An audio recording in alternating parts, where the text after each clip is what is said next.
Experts نے جب چاند کے زمین پر گرنے کا اندازہ لگایا تو اس دوران ایسے ایسے راز کھلنا شروع ہو گئے جن کا کسی نے تصور بھی نہیں کیا تھا۔ اگر ہمارا یہ خوبصورت سا گول دکھنے والا چاند اچانک زمین پر گر جائے تو ہر چیز کو فنا بھی کر دے گا اور انسانیت کو بھی صفحہ ہستی سے مٹا دے گا۔ اگر آپ بھی سب کی طرح یہی سوچتے ہیں تو افسوس، آپ بھی بالکل غلط ہیں۔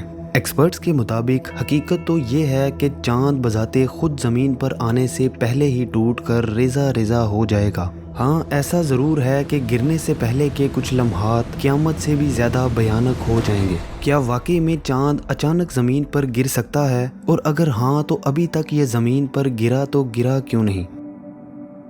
فیکٹس اپ آفیشیل کی اس نئی ویڈیو میں خوش آمدید۔ ناظرین، یہ تو ہم سب جانتے ہیں کہ زمین ہر چیز کو اپنی طرف کھینچتی ہے، یعنی اگر ہم کوئی بھی چیز اوپر کی طرف اچھالتے ہیں تو وہ واپس زمین پر گر جاتی ہے، جسے عام الفاظ میں گریوٹی یا کشش ثقل کہتے ہیں۔ یہاں سوال یہ ہے کہ اگر زمین ہر چیز کو اپنی طرف کھینچتی ہے تو چاند کو بھلا کیسے چھوڑے گی؟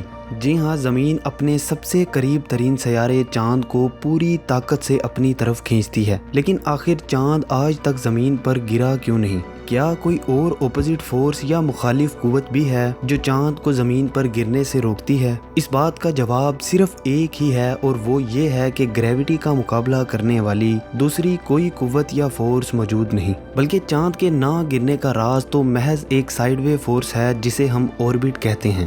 اوربٹس کو ہم اپنی روزمرہ کی زندگی میں کئی بار دیکھتے تو ہیں لیکن کبھی نوٹ نہیں کرتے۔ مثلا جب آپ ایک بال کو ہوا میں پھینکتے ہیں تو یہ بال بھی ایک چھوٹا سا اوربٹ بناتی ہے، لیکن بال کے اس چھوٹے سے اوربٹ اور مون کے اوربٹ میں فرق صرف اتنا ہی ہے کہ بال کی سپیڈ کم ہونے سے یہ کبھی نہ کبھی زمین پر گر جاتی ہے۔ لیکن اگر یہی بال آپ کسی طرح انتہائی تیز رفتار میں پھینک سکیں تو حیرت انگیز طور پر یہ بال زمین کا پورا چکر لگا کر آپ کے پاس دوبارہ واپس آئے گی۔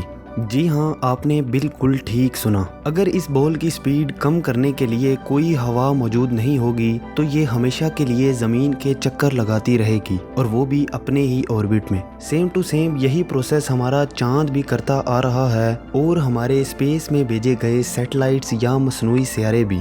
چونکہ اسپیس کے کالے آسمانوں میں ذرہ برابر بھی ہوا موجود نہیں ہے، اسی وجہ سے چاند 3600 کلومیٹر پر آور کی سپیڈ سے پورے 27 دنوں میں زمین کا چکر پورا کرتا ہے، اور ایسا لگاتار کرتا آ رہا ہے۔ لہٰذا چاند کا اپنے اوربٹ میں رک جانا یا زمین پر اچانک گر جانا فزکس کے سارے قوانین کو توڑنے جیسا ہے۔ تو آخر چاند اپنا اوربٹ چھوڑ کر زمین تک آئے گا کیسے؟ یہ تو امپوسیبل ہوا۔ لیکن ابھی آپ نے جانا کہ کسی بھی چیز کا اوربٹ میں آ جانا سپیڈ کی وجہ سے ممکن ہوتا ہے۔ اسی لحاظ سے اگر کسی طرح چاند کی بھی سپیڈ سلو کر دی جائے تو چاند اوربٹ چھوڑ کر زمین پر آ جائے گا، لیکن یہ اتنا بھی آسان نہیں ہے جتنا کہنے اور سننے میں لگ رہا ہے۔ انتہائی زیادہ میس والے بے حد بڑے آبجیکٹس کو صرف 1 ملی میٹر تک بھی ہلانے میں بے انتہا فورس کی ضرورت ہوتی ہے۔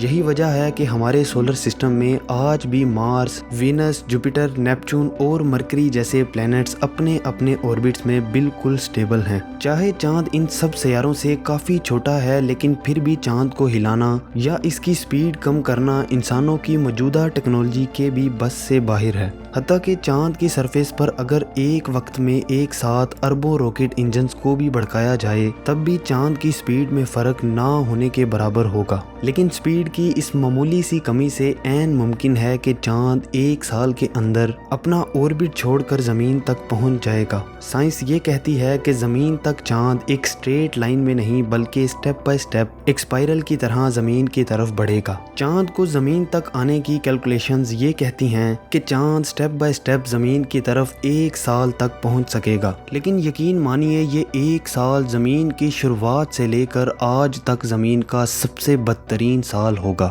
اس پورے سال میں جو ہونے والا ہے اسے کبھی کسی نے سپنے میں بھی نہیں دیکھا ہوگا۔ آئیے جانتے ہیں کہ اگر چاند زمین کی طرف بڑھنے لگے تو زمین پر کیا کیا ہو سکتا ہے۔ یہ جتنا دلچسپ ہے اس سے کئی زیادہ بھیانک بھی ثابت ہوگا۔ منتھ 1۔ मंथ के शुरुआती दिनों में ज़्यादा कुछ तो चेंज नहीं होगा, लेकिन साइंटिस्ट चांद को ज़्यादा चमकता देखकर काफ़ी उलझन का शिकार हो जाएंगे। दूसरी तरफ पूरी दुनिया के इंसान अपनी अपनी सरगर्मियों में जुटे रहेंगे, जिन्हें अभी तक ये भी मालूम नहीं होगा कि वो किस मुसीबत में पड़ने वाले हैं। अगर कोई चीज़ नोटिस करने वाली होगी तो वो होंगे टाइड्स। टाइड्स को समंदर का उतार चढ़ाव या राइज एंड फॉल कहते हैं। ये हमारी इस दुनिया में इसलिए एग्जिस्ट करते हैं क्योंकि ना सिर्फ ज़मीन बल्कि चांद की भी अपनी ग्रेविटी है, इसलिए चांद भी ज़मीन को अपनी तरफ खींचता है। लेकिन चांद का खिंचाव हमारी ज़मीन की निस्बत बेहद कम है, जिस वजह से ज़मीन के मुख्तलिफ हिस्सों पर चांद की ग्रेविटी का भी असर होता है, खास तौर पर ओशंस पर, जो कि अरबों टन पानियों को अपनी तरफ खींचता है। जैसे जैसे जमीन हर रोज चांद के नीचे घूमती है, चांद की ग्रेविटी के असरात में भी उतार चढ़ाव आता है और समंदर के पानी की सतह दिन में 2 बार 2 फीट तक बढ़ती और गिरती है। इस अमल को टाइड्स कहते हैं। चांद के करीब आने से ये टाइड्स भी बढ़ेंगे। शुरू में तो इतना नोटिस नहीं किया जाएगा, लेकिन जैसे जैसे दिन गुजरते जाएंगे और जब चांद जमीन तक का आधा सफर तय कर चुका होगा, तब ये लहरें तकरीबन 13 फीट तक बढ़ जाएंगी और फिर साहिल समंदर और उसके आसपास इलाकों में रोजाना ऊंची ऊंची लहरें एक सैलाब में बदल जाएंगी। कराची और मुंबई जैसे बड़े बड़े शहर जो कि साहिल पर वाक़े हैं, रोजाना समंदर के लाखों टन खारे पानियों में डूब जाएंगे, जिसका किसी को भी कोई हल नजर नहीं आएगा। चांद के मजीद करीब आने से टाइड्स में मजीद इजाफा होगा और समंदर का खारा पानी आगे ही बढ़ता जाएगा। मंथ 2 दूसरे महीने के आखिर तक चांद जमीन तक का 1/4 फासला तय कर चुका होगा और टाइड्स अभी तक 32 फीट से भी ऊंचे हो चुके होंगे। महज 13 फीट ऊंचा समंदर का पानी अब एक जानलेवा सुनामी में बदल जाएगा, जिससे दुनिया का टोटल इंफ्रास्ट्रक्चर तबाह होके रह जाएगा। 1 अरब से भी ज्यादा लोग नकल मकानी करेंगे, लेकिन बंदरगाहों का निज़ाम बिल्कुल चकनाचूर होने से हर तरह की इंपोर्ट एक्सपोर्ट बेइंतहा सुस्त हो जाएगी। हत्ता कि खाने की अशिया का भी शॉर्टेज होना शुरू हो जाएगा। कम्युनिकेशन का निज़ाम पूरी तरह ख़त्म हो जाएगा, क्योंकि 95% इंटरनेट वायर्स की मदद से कनेक्टेड है और ये वायर्स समंदर से होकर गुजरती हैं, जिनके टर्मिनल्स कहीं और नहीं बल्कि साहिल समंदर लैंड यानी खुश्क ज़मीन पर ही मौजूद हैं, जो कि अब फिलहाल खुश्क नहीं रहे। समंदर से दूर खुश्क ज़मीन के बीचों बीच रहने वाले लोगों का भी कुछ नहीं कहा जा सकता, क्योंकि जो नदी नाले समंदर की तरफ बहते थे, पानी के प्रेशर की वजह से वो अब बहने के बजाय उल्टे पांव शहर की तरफ चल पड़ेंगे और समंदर का खारा पानी ना सिर्फ वापस आ जाएगा बल्कि ओवरफ्लो करने लगेगा।